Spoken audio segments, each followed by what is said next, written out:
lengkap saya Yulia Nandio, NIM 2019-03-054. Di sini saya akan mempresentasikan tentang teori Brunner. Teori perkembangan kognitif menurut Brunner. Brunner adalah seorang psikolog Amerika dan peneliti senior di sekolah hukum. Brunner banyak memberikan kontribusi signifikan pada psikologi kognitif manusia dan teori belajar kognitif dalam psikologi pendidikan. Menurut Brunner, belajar bermakna hanya dapat terjadi melalui belajar penemuan. Pengetahuan yang diperoleh melalui belajar penemuan bertahan lama dan punya efek transfer yang lebih baik.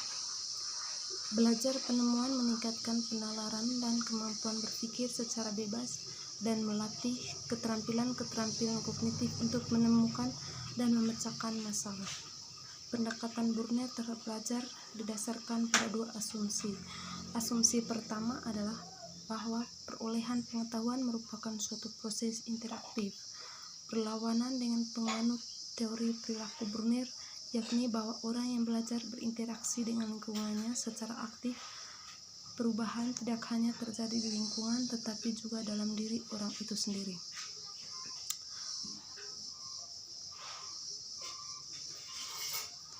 Satu, tahap informasi, yaitu tahap awal untuk memperoleh pengetahuan atau pengalaman baru.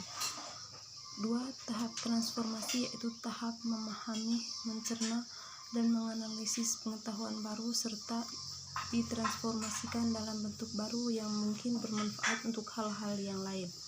Tiga, tahap evaluasi, yaitu untuk mengetahui apakah hasil transformasi pada tahap kedua tadi benar atau tidak. Pada tahap proses kognitif ini, bahasa adalah pola dasar simbolik anak memanipulasi simbol-simbol atau lambang-lambang objek tertentu.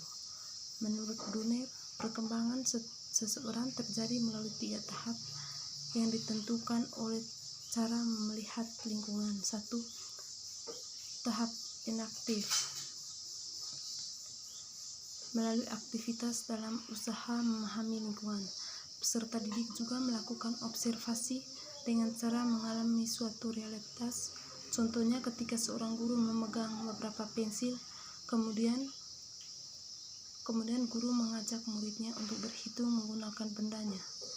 Atau juga tahap energetik, ini berbasis tidak atau kinestetik. Tahap ikonik.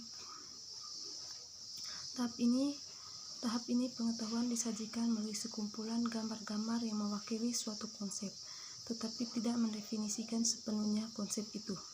Dalam tahap ini, kegiatan penyajian dilakukan berdasarkan pada pikiran internal di mana pengetahuan disajikan melalui serangkaian gambar-gambar atau grafik yang dilakukan anak berhubungan dengan mental yang merupakan gambaran dari objek-objek yang dimanipulasinya. Misalnya seperti peserta didik ataupun seorang sedang memahami objek-objek dunia melalui gambar-gambar atau visualisasi gambar.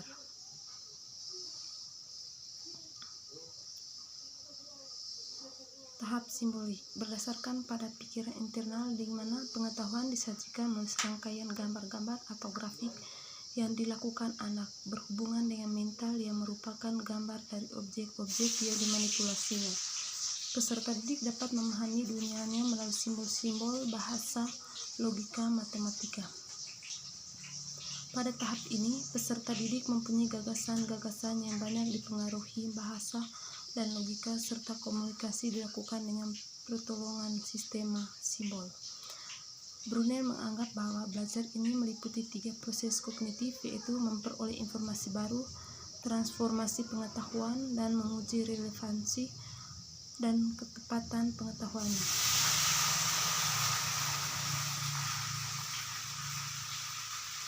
Pada teori Brunner ini seringkali dikenal dengan nama discovery learning, yang pada penerapannya meliputi pembelajaran berbasis lingkungan yang dilakukan agar anak mempunyai rasa peduli terhadap lingkungan sekitarnya, yang pada prosesnya langsung dilakukan di luar ruangan agar anak dapat langsung bersosialisasi dan menyesuaikan diri dengan lingkungannya.